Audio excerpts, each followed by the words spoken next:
grassroots, coach education, then you'll have more people playing, more people being better coached from an earlier age. Then guess what happens to your pool of elite youth players? Why? It increases, it widens.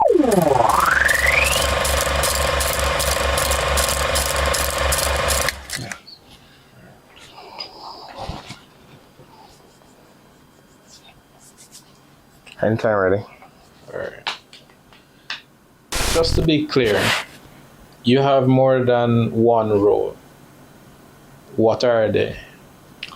No, my role is pretty clear in terms of I'm the director of football, and my job description entails the creation of a national playing philosophy which will extend from the U20s straight down to grassroots football.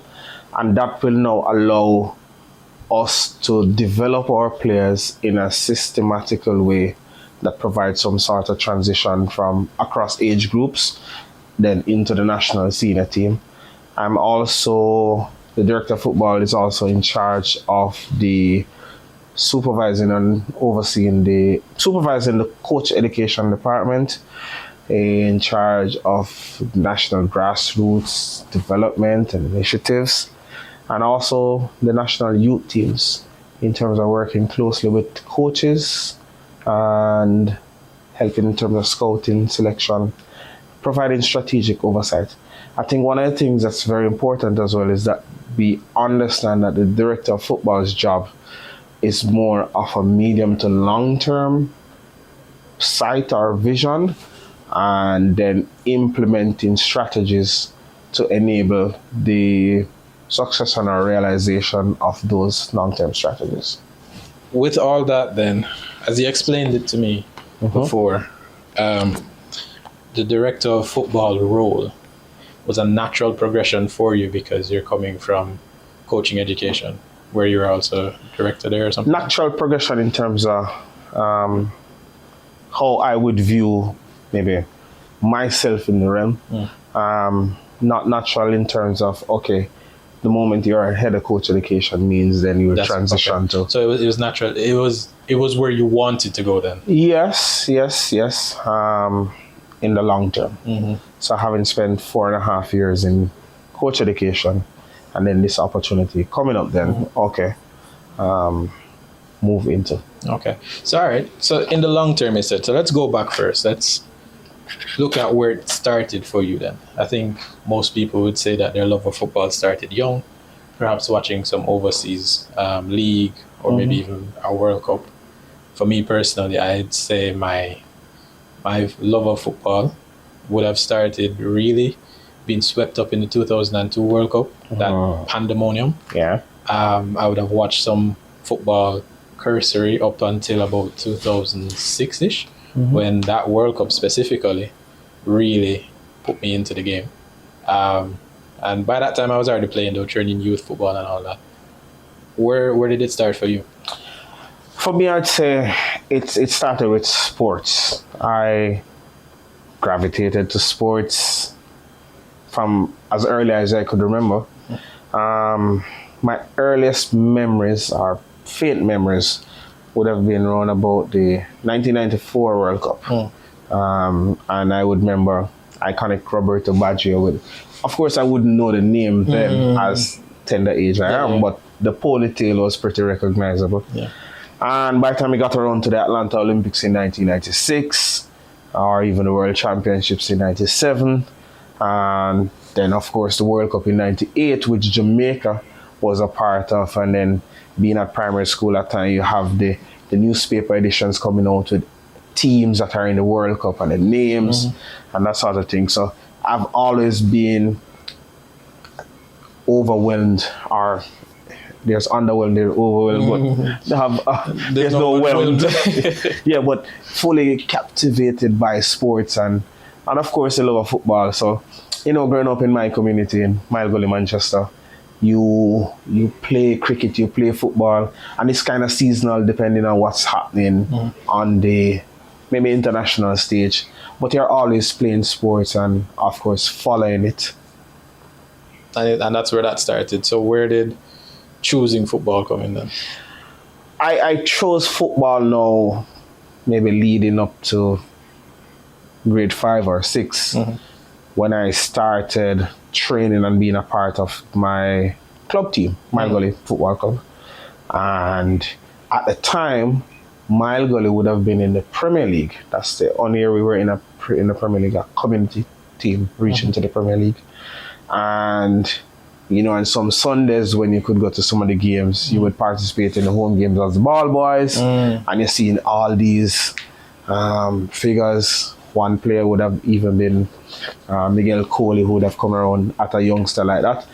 And for you, these players are like some mythical creatures, like because they are representing the communities and not only coming to play, but you could see them through the community.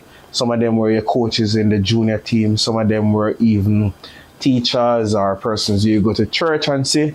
And that sort of love just really fueled me to say, okay, football is it. And then go to high school, it's the same thing. When you go to high school, you try to go to school early in the morning because it's money football. I don't know if persons know what that is, you know. And some of these tables that would have been the teachers' tables at Manchester High School, the coin wouldn't fall off the table. So really and truly, the ball stays in play all the time. And it's just that love for it. You organize your inter-farm competitions and you play with your teams and so forth. So that was it. And at that age, it's sort of about playing. But I had this good friend who at the time was involved. I think he would have gotten a trial stint with maybe the under 17. I think he's under 17 national team. And somehow he came back to school one day and said that, listen, from what I'm hearing, like if you can't make it professional at 17, then maybe I have to give up that dream and focus on something else. So that kind of resonated with me. So by the time I reached 17, I realized, okay, no national team, no nothing. The love for football continued, but growing up, I had a coach who, for me, even now as an adult reflecting, was more than a coach. And it's that sort of coach as that coaches tend to inspire you to maybe say, oh, there's this love, there's this passion for football. Get into coaching as the next avenue. And that's how, when about 19, when I left high school, I expressed to him that this is the avenue I want to go down. How do I start? Where do I sign up for the courses, etc.? And that's how I started that coaching thing. So even going to university at UWI, I was already set in my mind that despite what I'm studying has nothing to do with coaching. This is what I really want to do. So you said at 19 you figured that out and you followed that path. I'm coming here now to ask you the same questions. What is the path for someone who wants to go into coaching in Jamaica? So you will start at the D license level. That's the entry level course that we provide. Whichever parish you live in, get in touch with your parish association. You shortlist, you are put on the list for the courses, and you do the courses. After the D license level, before you leave the D license, how do you actually get on that shortlist? Like, what is it? Do you have to have some sort of So that's called the D license is entry level. You don't have to have played the game or anything like that. You just have this interest to want to get into coaching. You join. And after doing the D license or the D diploma, you move to the CONCACAF C diploma. And again, after completion of that, you move to B. You move to B, then to A, then to Pro, which is the pinnacle of the coaching pyramid. And where are you on that pyramid? I am currently pursuing a Pro diploma. So you're already one of four Jamaicans currently pursuing the Pro diploma. One of four Jamaicans locally. Mind you, there are Jamaicans who are in the diaspora who would have attained that. So like Miguel Coley would have done his pro license with the Asian Football Confederation. Wait, you say one of four pursuing the pro license, which is to say 4 people have the A license or the local? No, the A license would be more than that, but just 4 from currently in Jamaica are on that pro license course. Can you name the 4? Yeah, sure. There's Rudolph Swede, current national head coach. Theodore Whitmore, former national head coach, who is now head of Mount Pleasant. And there's Marion Gordon, former national head coach. Now I'm from a national senior team's head coach and men's team assistant coach. So what does it qualify you for as you go through the ranks? So when you get the D diploma. Very good question. So the D, entry level, children's grassroots. The C diploma, it's grassroots, broad, whether it's children's, whether it's youth, or even adult grassroots. Because grassroots, defined by FIFA, is non-professional, so you don't get paid. So grassroots football is pretty wide, from primary school football all the way up to Masters League, church leagues, business house league. And after the C diploma, the B diploma, it's for youth and amateur. So like that, maybe 15 to up level. The A diploma is for elite youth. And then the pro diploma is for professionals. Okay. And that would include national teams? National teams, Premier League, men's, women, even... Yeah, so the A and pro can stretch. The A can even stretch across the national youth teams as elite youth. Okay, all right, very interesting. So then you did your D diploma back when you were 19. I would have done it around about 22, and then 23 would have. So prior to me starting at the JFF in 2021. There was the JFF Advanced Level 1 and the Level 2. Those are coaching? Those are the coaching courses then. So I'd have done the Level 1 at 22 and then the Level 2 at 23. And then in 2018 or in 2019, I completed the B diploma, the A diploma in 2023. Okay. Yes. Okay. And from a coach education standpoint at the JFF, is about providing more opportunities for more coaches, and then the market or the industry will figure out itself where persons will decide, I only want to go to the Premier League level, or I want to stay at the grassroots level. So the main thing is about opportunities for coaches. So then, having gotten your required badges, you moved eventually, because we're going to skip a few steps here, but you moved eventually into coaching the under 14 and under 15 levels, which I don't know if you realize this, by the way. How many Jamaican national coaches that have won something of any description? Wendell Downswell, Tapper, Carl Brown, Winnie Schaefer, John Barnes, Bora, and then yourself. Mind you, your successes were at the youth level, which is still telling, because that means history would say that you're our first successful youth level coach. But you have under 14 and under 15 under your belt, which ironically also makes you our winningest coach. I don't know if you realize that. I never realized that. Yeah. Well, thank you. Yeah. So, I mean, and we've spoken off here about, how small the football circle gets the higher up you go in Jamaica. And so I would have been familiar already with your coaching even before it, made the news. I'm wondering if it is that reputation then that got you that spot to lead coaching education before you even know where you're director of football. Yeah, I would think so. And what was that like? What was your intention with that role? So the intention would have been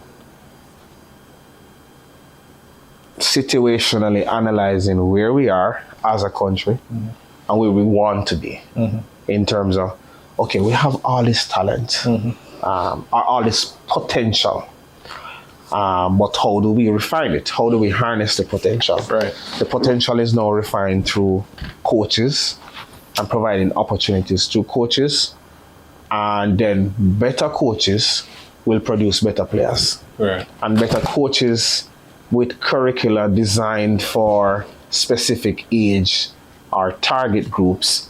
So we have grassroots coaching courses, we have elite youth, we have youth and amateur coaching, now we have professional courses.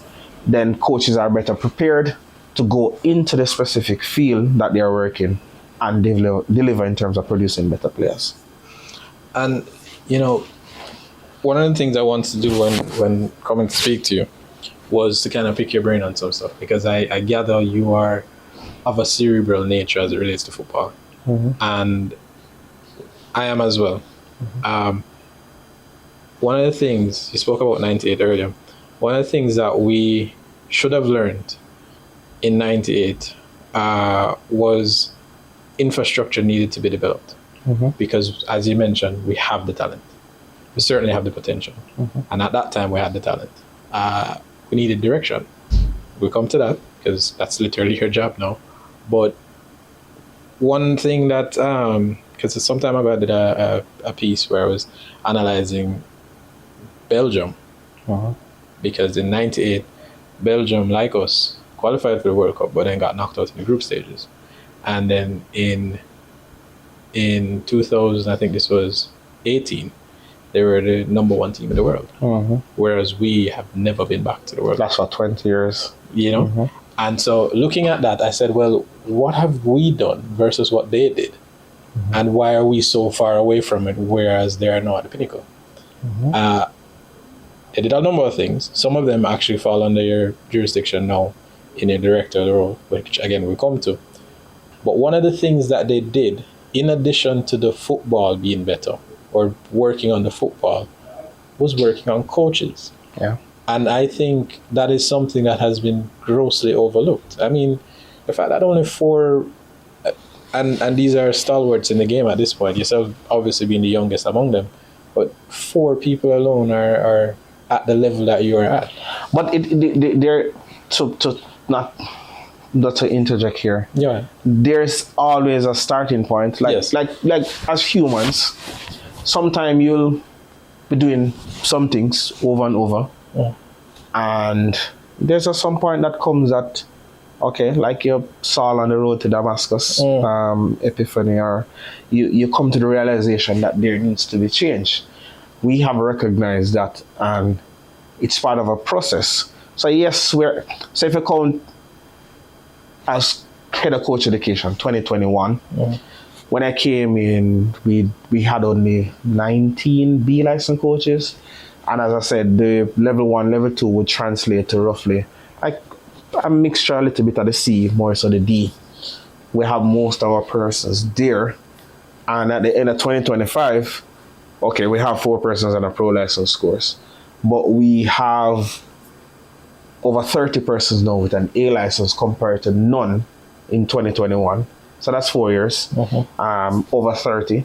Now we have almost 200 persons with, almost 200 with a B diploma or a B license, and over 400 with a C license compared to none in 2021. So in that 4-year period, there has been an increase in the opportunity provided for coaches. And with now the opportunity or the increase in the number of coaches, we expect that now to be translated to better players being developed, better teams being coached. But yes, you're right in terms of when you look at Belgium and their turnaround, and you can look at even other examples in like Germany after Euro 2004 turned around, and then you see what they're producing. And even at this stage, Germany decided that they need to revisit the strategy because they are missing some things. So strategy, very good. And of course, implementation and evaluation are very important as well. But what I will say with that is the key to all of this is coach education and grassroots development. And those are 2 things. So me coming from coach education, that's close to me. The grassroots, currently doing like a situation analysis in terms of using the SWOT framework. What are strengths, weaknesses, what opportunities, what threats we pose. There is an active grassroots environment in Jamaica. Absolutely. What we maybe need now is a little bit more strategic direction in harnessing and further developing, because we must commend all the organizers, the coaches, the parents, the volunteers, all of the persons who are working in the current grassroots setup. They are keeping it vibrant. But as I say, some strategic direction, very important. So grassroots, coach education, then you'll have more people playing, more people being better coached from an earlier age. Then guess what happens to your pool of elite youth players? Why? It increases, it widens. And then that competition now fuels the national youth teams to be better. And then we have to look at how do we create a transition age group to the senior team. So an example like Europe, they have the U21 tournament, which is held every 2 years, but they're constantly playing and competing. So a 19-year-old has the U21 to get into to play competitive games to see if they can make it to the senior team. And we need to maybe create something like that, a transition team, because we as we mentioned, the potential is there. We're on this quest of improving coaching and creating better players. We need to see our players through a pathway where more can become professional footballers. And the quest to professional football, yes, it's going to be beneficial for the national team, but the quest for professional football is also beneficial to the country and whole. Families benefit because remittances are being sent back. The government benefits, the country benefits, the communities benefit, the clubs benefit because they develop these players and export them. So the whole country benefits, which is why it's very, very important that at the core of what we're doing is the coach education and improving the grassroots environment. So let me ask then, what kind of programs did you actually, before I even ask, extremely commendable in terms of the numbers that you just told me about in the 4 years. Very, very commendable. And that's good to hear. I hope to be a part of that number soon. What kind of programs did you have? Like, what did you employ to actually get those numbers out and probably what's ongoing now? The getting the numbers is communicating the calendar and publishing and promoting it, and making specific contacts through organizing bodies, so like the Premier League, the Easter Schoolboys, the primary schools. So we have this partnership within sports and the government of Jamaica, where we trained 500 primary school coaches in between 2024 2025, so that all primary school coaches have some level of certification, because that's one of the earlier avenues or entrance into proper football. So it's about that. Of course, we can improve in terms of our ability or our efficiency in communicating to the broader public, but as time go on, those things will get better. The promotion as well as the increase in the ability of our coaches. You're right in terms of primary school being the first touch point for a lot of people, because even now, I had a primary school coach. Myself and my cousin, we used to play for the team. And we, at one point, we were on the team together. And our primary school coach, I don't know how much certification he may have had at the time, but you have people that just know the sport and that are good communicators, good leaders, they make good coaches. Yeah. The way he taught us the game, so embedded that even now some of his lessons still stick. But one lesson in particular, if we even take a look at the board you have there, for example, say, you said the red team is defending. So the guy on the ball now in the corner there with the yellow ball, the blue team, somebody needs to show for him to make a pass, right? There are times, for example, when, because we're coached, so we know what we should be doing. So you get the ball and now maybe under pressure and you don't really have the composure. I mean, we're children, you don't really reach a level yet. So you don't have the composure, but you get the ball and you kind of just kick it into a space. I mean, when you kick it into the space now, your teammate would have complained and say, "We do that for her, I'm not there." And the coach just said to him, "Say, they say for that." So he's wrong. You get me? Okay. And to this day, and this was well over 20 years ago, to this day, I still watch football. I'm saying, that's it for that. Yeah, Because that's what. And listen, again, you'll be able to deliver as much as you know, right? And just to touch on the primary school and the D license, it's a 3-day course, 2 weekends. Oh, wow. Yeah. Saturday, Sunday, and a Saturday. Okay. Because we understand at that base, that's very important. Yeah. A lot of the times they are volunteers. They are persons who just love the game. They may have a child on a team and they want to be better. So it cannot be time consuming in terms of coming in for long hours or multiple days across whatever. Of course, there are minimum standards that you want to meet in terms of basic 30 hours. That's a course designed for. Okay. There's in-class hours, there's in your environment hours. So when you go back to your school in the week or wherever you club your academy, and you will do some sessions, you will document, you will meet with a coach, educator, mentor, or even a mentor who's not part of the course but is a more established coach, and they guide you through everything. So the learning is not just taking place in a classroom, but actually reality-based in your environment in the classroom. That's important. So again, I have to say it, when you look at the grassroots environment for us, especially children's grassroots, the persons who are working there are very dedicated.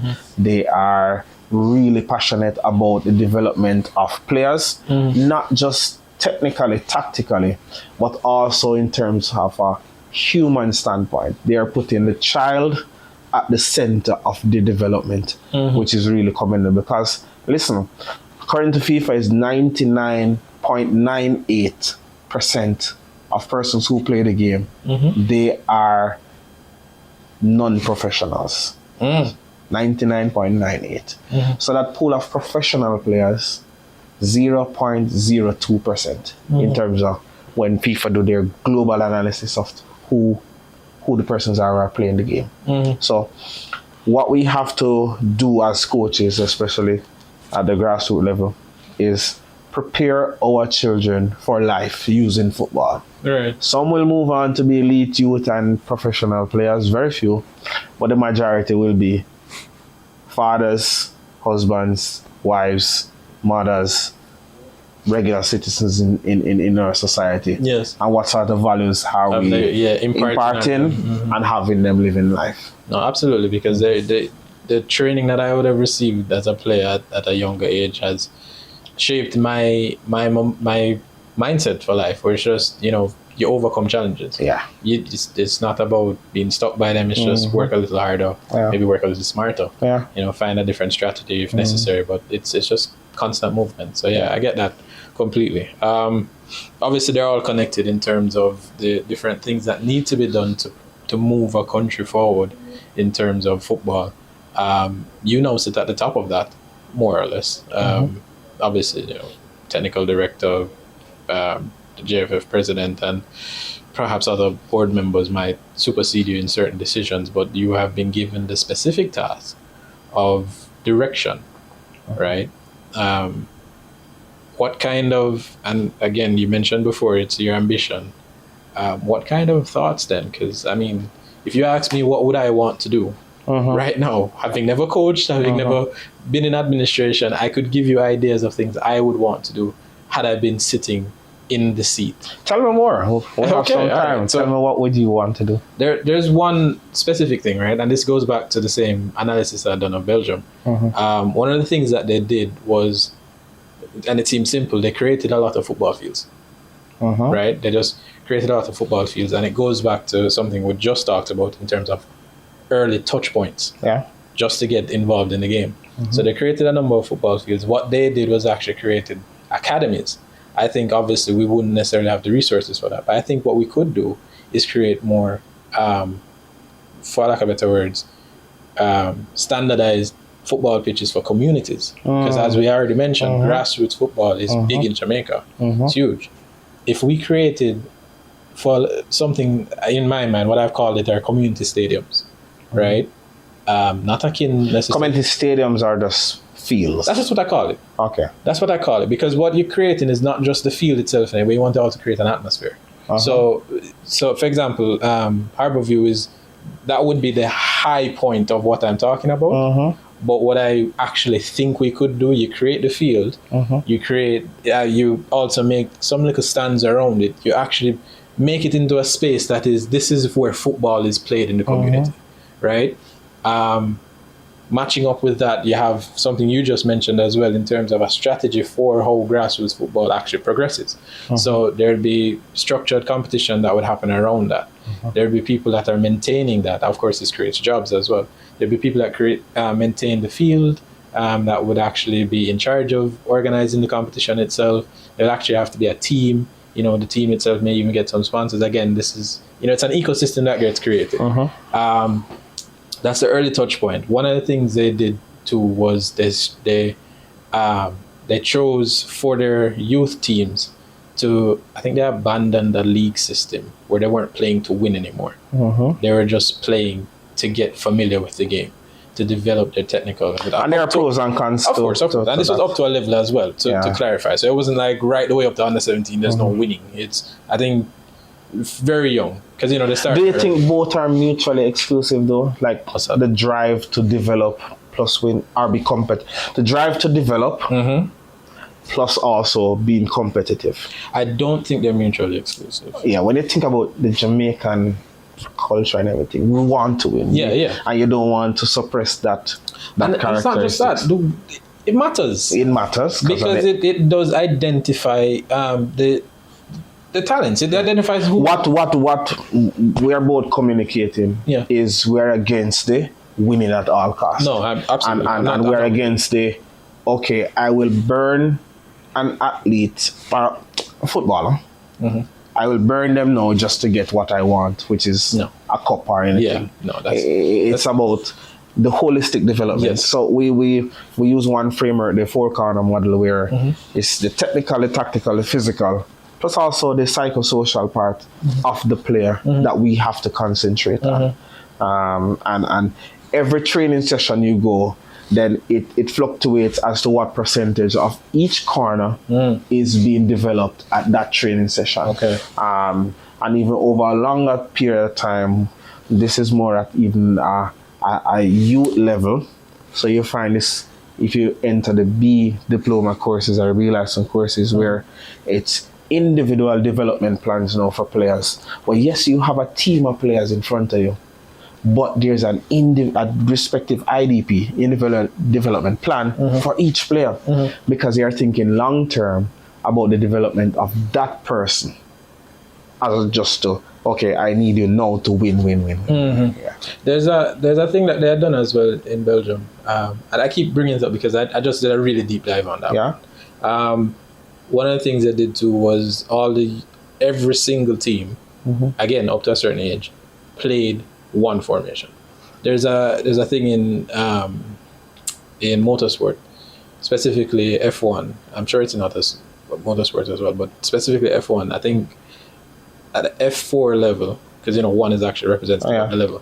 F4, they all compete on the same with the same basic car, same engine, same chassis, more or less. That way it's a driver's championship. It is you being a better driver. It's you learning to drive more effectively. That actually gets you the win. It's not because you're in a faster car. Yeah. A similar thing with playing one formation. It isn't then about, because you have the better formation to suit these maverick players. It is just about learning the sport, and as proof of what you've learned, you'll most likely get results for it. So the formation is the static reference. Oh no, for sure. Remember, we having a conversation, but we right. also have a task of educating our viewers. So the formation is a static reference, and it gives guidelines to players so they know where, this is where I should be and have an idea where I'm positioned. The system is once the ball starts to roll, where do I take up a position? Yes. Whether I'm in position, out of position. Why I differ with the same formation or same systematical behaviors, is that I would more focus on principles. So we have these homogeneous principles that we as Jamaicans we want to embody. This is what everybody does. Yeah. So in the development of the players, okay, we need players who are technically sound, who can play in tight spaces, players who are athletic in terms of can move up and down the field. Players who can play in transitions. We need 1v1 specialists, players who are good between the lines, players who are lethal in front of goals, and players who are very aggressive in terms of mentality. And then you can go to your team, your school, your club, and decide, okay, I have 2 quality forwards. So as one striker system will actually have me putting square pegs in round holes for one player. But if we focus on the same principles, it doesn't matter whether you have 2 great strikers or 1 striker. Right. The principles are being embodied maybe in different systems. So what they did was they employed a 4-3-3 because after doing some research, I realized that most of the youth players actually weren't touching the ball, right? Like you spend 80 minutes of the game and you actually don't get that many touches. So they figured, I mean, this was what they came up with, obviously, but they figured that in a 4-3-3 system, you kind of invariably will get touches, and not just get touches, but get touches in different parts of the pitch, right? To that end, I thought maybe a 4-2-3-1 because that would help train in different types of playing in different parts of the pitch, because obviously the defenders who would, in their spaces would know how to operate. In the defensive midfield too, the double pivot as it were, what you have is players that can play in different ways, because you could be playing as a left-sided defensive midfielder in that 4-2-3-1, but you're actually a deep line playmaker. Exactly. You get what I mean? You could be playing in the number 10 role, but you're actually more of a shadow forward. Yeah. Right? Yeah. You could be playing out wide and you're more of an attacking midfielder than a winger. So it's principles and the characteristics of the players that kind of guide everything. Yes. So that was my thinking, and that was what I thought maybe stuff like that could be employed. Yeah, and also one thing we have to be really stringent on is, whilst we view the adult game and a lot of the conversations you may hear people talk about, the senior team or Real Madrid or Manchester City, those are adults playing.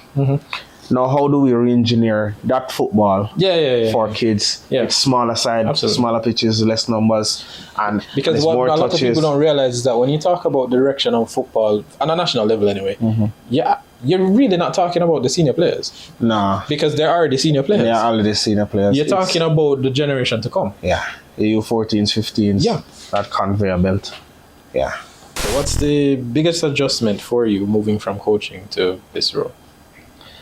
Well, I don't come only from coaching, as I say, having worked in coach education, you would have been coach, administrator, educator, the whole works. So it's the adjustment now is to think all encompassing, because coach education is just one department under the technical department. And now you're thinking, as I said, the adjustment now is how do we evaluate where we are and where we want to go. So it's now this period is about situation analysis, doing deep dives, consulting, documenting as well, and then formulating or finalizing reports as to where we are. Where are we in terms of national youth teams, grassroots, coach education, scouting,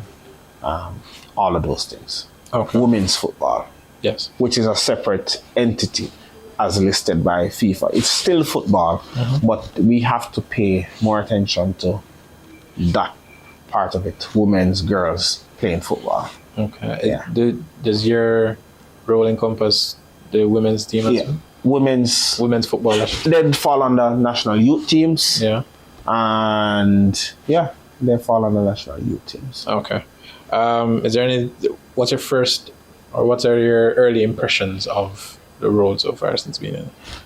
We have work to do. We have stakeholders to engage. Because as I say, it's not a one person show. It's not a JFF show. We are just custodians of this game for Jamaica. So yes, we are driving initiatives and creating pathways, but we are dealing with other people as well, and we want to support them as opposed to lobby for the support from them towards us, because this is part of national development, and it's very important that we bring everybody on the same page. And to that end, what parts of the Jamaican football landscape do most people probably not understand?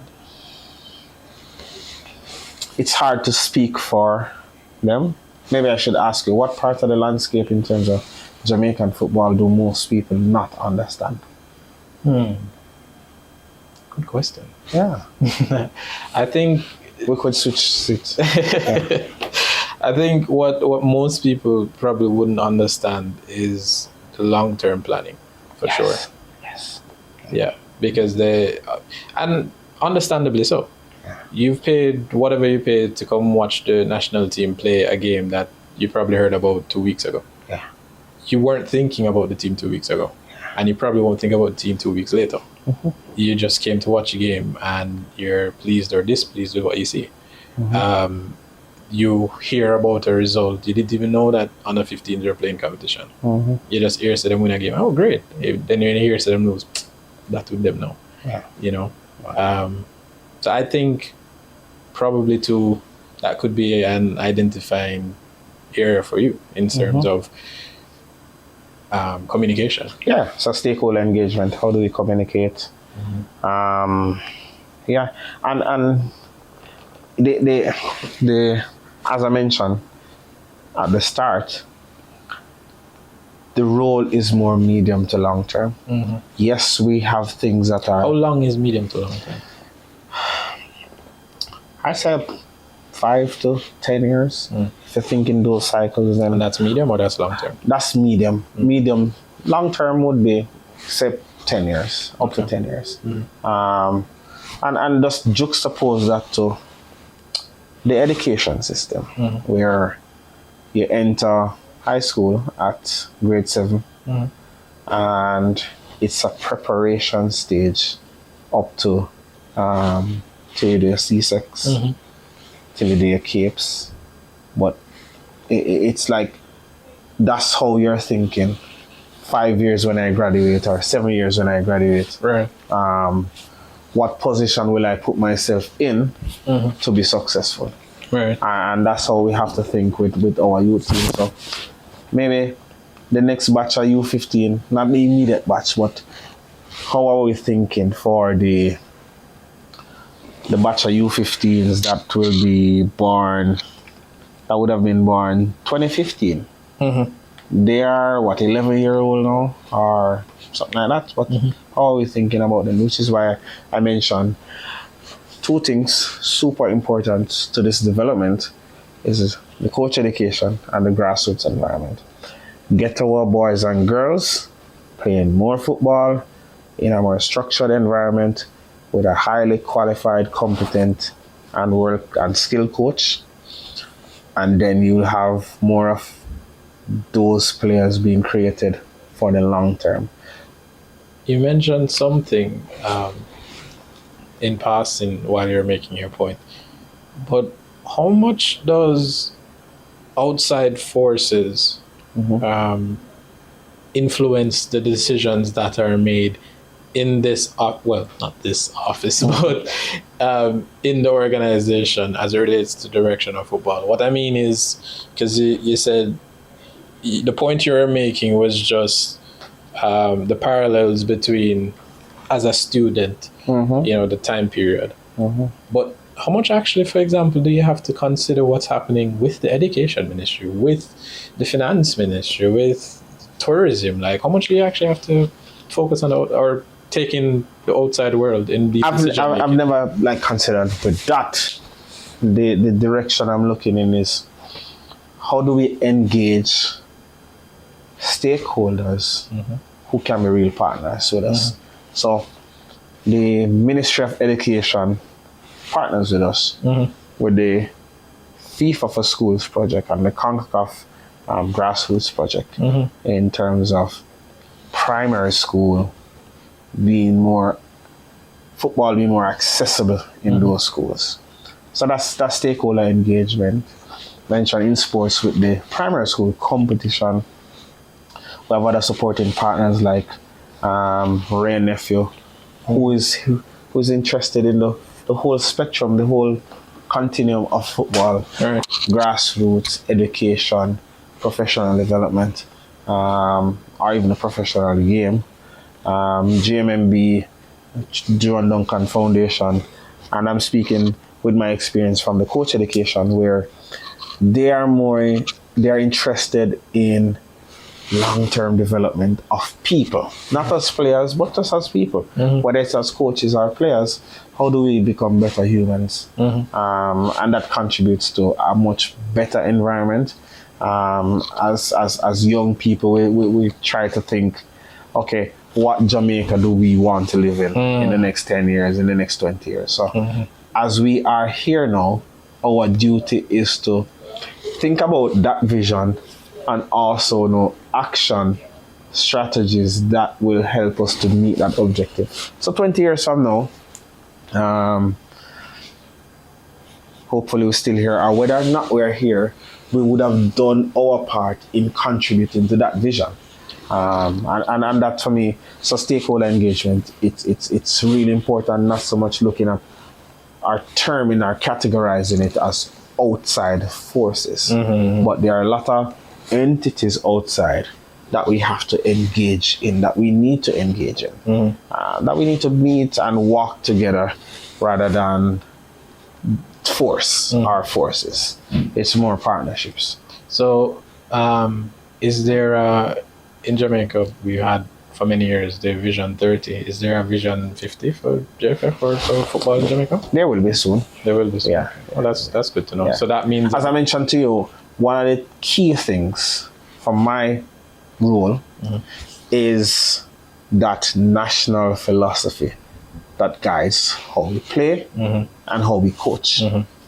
Very, very important, because that will always be the guideline that drives everything, drives how we educate our coaches, drives how we coach our players, and how we develop that whole thing.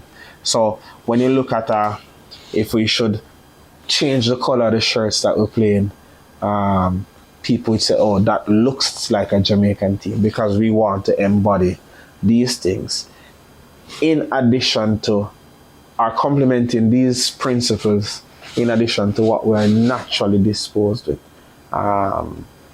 The athleticism, the rhythm, the flair, the aggressiveness, the resilience of Jamaican people. Those are things culturally or societally that we have to embody in everything.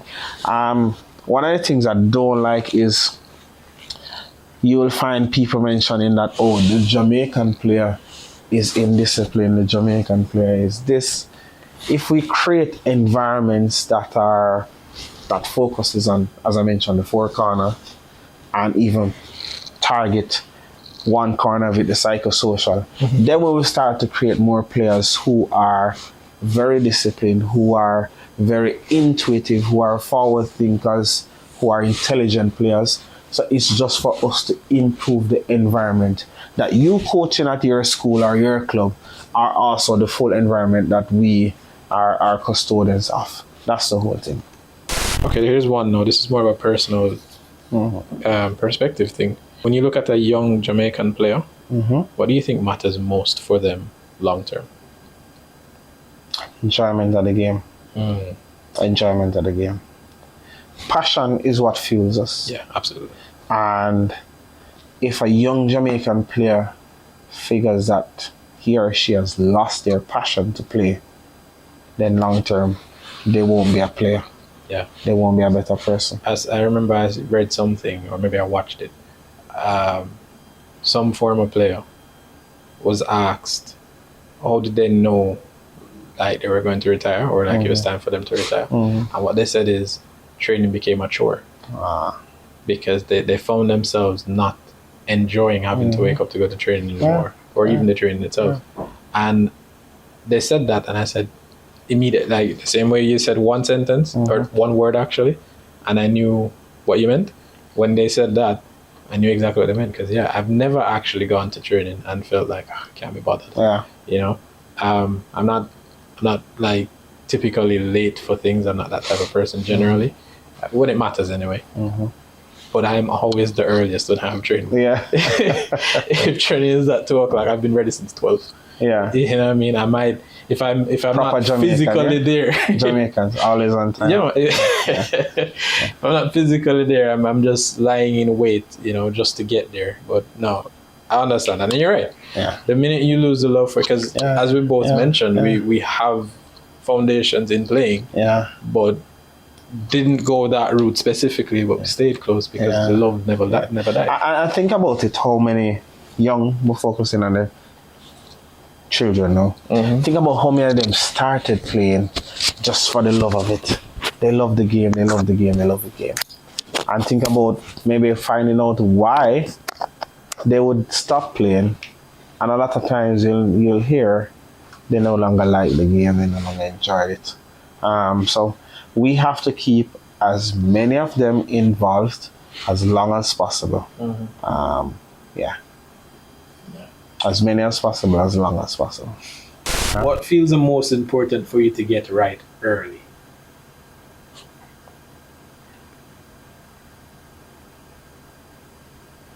Proper analysis of where we are and why we are there.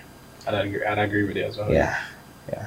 How do you go about doing that? Because again, going back to the Belgian, I mean, it's a sample of one for me, to be fair. It's all about engagement. So you are canvassing, you're asking people, and of course we mentioned people who have been familiar, being in certain spaces. Talk to me about what your challenge is. Where do you see us? What can we do to be better there? Because I think if you don't diagnose properly, then you will never treat the problem, and the problem will always be there. So when you go to the doctor or medical facility, you want to ensure that the proper diagnosis is being done. Then you can move into treatment or be better. How do you engage with, or even who do you engage with to get those answers? Like, do you just go to the club and you say, tell me what's happening here? So 5 days in, I've started with organizers of competitions, coaches. Started with coaches of the youth teams, national youth teams, and then that will expand down to coaches at different levels. So it will take time, and also it will even extend to different stakeholders. It will take time, but I think the proper diagnosis is really important. I wonder, or at least I asked because, for example, I'm wondering like how much value you'd get from maybe going into communities specifically. Not sure, but of course you have to be strategic. It can be. It will take time, but it can be time consuming at the same time. Right. Because whilst you gather all of this data, the wheel is turning same way. And you have to build the road and drive it at the same time. You have to build the road, and like how they do bridges. Exactly. Okay. I'm fascinated though in that process because, as you said, that's a critical first step. And as you said as well, you have to diagnose properly. If you miss the problem, you won't be able to solve it. You'll create another problem on top of the problem that exists. There you go. Not only did you not solve that one, you've added to the list. So I am fascinated by that, and I'd love to see how we go about that in the short term. Actually, segue into that now. You see now, because it's a casual conversation, it doesn't matter if I get the segues nice and sweet, because I just said what I said, and I could have if I was on television or We'll go for a break. I just kind of crossed the leg and I said, so at this point, Yeah. I read it and I was almost impressed by myself. If people were to check back in 2 years, that's literally where I was leaving off with my last sentence. If people were to check back in 2 years, what would they say has clearly improved? 2 years. Mm-hmm. Or So 2 to 3 years. Okay, nice. What would have improved is more integrated. Let me start first. Definitely want to improve the presence of a national playing and coaching philosophy. Okay. The expansion of the grassroots environment, particularly as it relates to not grassroots environment, and I'm talking about girls and boys here. Very important. Our national youth teams reaching World Cups, boys and girls, especially the U17, which is an annual tournament now, and a greater visibility and publication as to what our initiatives and our programs are. So, greater facilitation of public education as to what we are doing with the development of football. Okay. That's 2 to 3 years. Yeah. Okay. And what gives you confidence that Jamaican can move forward to that? The confidence is that we're not starting from zero. Yeah, that's the greatest thing. The potential is there. The existing structure is there. It's just to support and build in areas that we figure, okay, we need to add here. We need to solidify this space. So it's we're not starting from a blank state. Because I would say, and I've been saying to anybody that would listen, that truthfully, I think Jamaica's football is in probably the healthiest state it's been in a long time. Obviously, as compared to 60 plus years that the country has existed for, I'm not sure how long the organization itself is in terms of age.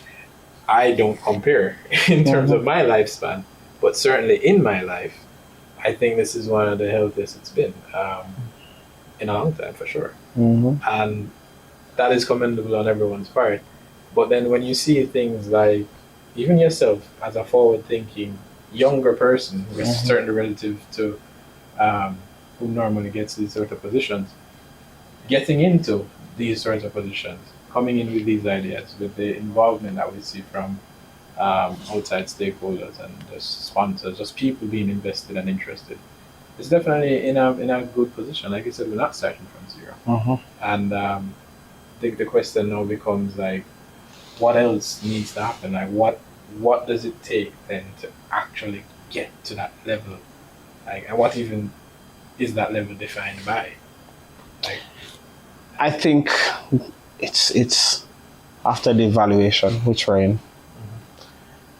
It's about designing strategies that will best get us to where we want. So setting targets, medium, long term, and implementing an action in those. That's it. It's if you have me on WhatsApp, you'll see that my tag is everything comes to him who hustles while he is patient. So yes, you have to wait. It's us planting trees, but you have to be doing things in the meantime. We have to be safeguarding the trees and the area around the trees and constantly, even maybe planting more trees sometime after you have planted trees, or planting different crops or something like that. So it's like farming. It's sowing, monitoring, reaping. It's that sort of process. The perhaps simplistic view would be, somebody would say, I'm not seeing anything happening, right? We already talked about that in terms of getting the communication out there. But I don't know if you could tell me or if it is specific in that regard, what's happening? You can tell me like if there's projects or if it's just you know, stages. What's happening right now? What's gonna happen next? Mm-hmm. And we already did 2 to 3 years. What it's gonna look like? So just tell me what's happening right now. Like what programs are underway, Mm-hmm. what programs are undergoing, what stages we are at in this or in that. As I mentioned again, 5 days in, Mm-hmm. a lot of analysis and then all of that. But from a coach education perspective, let's start there.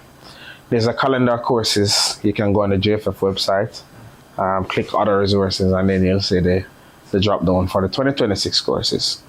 What is happening is that we have been audited by CONCACAF for our sealed diploma courses, which have been satisfactory. So currently our C diploma courses are recognized across the entire CONCACAF. We are in the process of preparing for an audit of the B diploma courses, which would then mean once that's successful, then the B diploma will be accepted across CONCACAF, right? We are also in the process of establishing Jamaica in the Caribbean as one of those hubs for coach education. So persons in other countries for higher level courses, that if you want to do an A diploma or a pro diploma, okay, you'll come to Jamaica to do that. So that's one thing we are doing in terms of positioning ourselves and the delivery of courses. With regards to the national youth teams, our U17 girls, as to date, today is what, January 23rd. Yeah. They have gone to the first round of qualifiers for the U17 World Cup. So now they're in Aruba. They will play 4 games and the group winners move on to the next round. The U17 boys are in preparation.